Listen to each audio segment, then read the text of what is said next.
Okay guys, so this is, let's say we're in a national park, or let's say that, you know, there's a bit of an open space where the trees have broken open. People might be looking for us, and by the morning we could be quite hypothermic, and if people are looking for us, let's hope they are. You should always let people know where you're going, especially in the middle of winter. You never know when snowstorms might come in. Having something that's orange that breaks away from the conventional natural patterns and colours is great, because I can lay this down, pin it to the ground with something, you know, even if it's a pocket knife, whatever it is, you know, that orange thing will be seen from above. It could also be seen if I just hang it up here.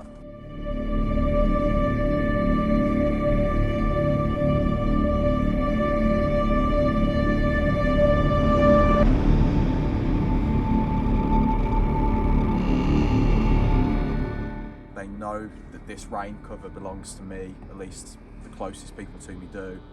They'll know that I'm in this area somewhere, so that is a signal in itself for help, rescue, okay?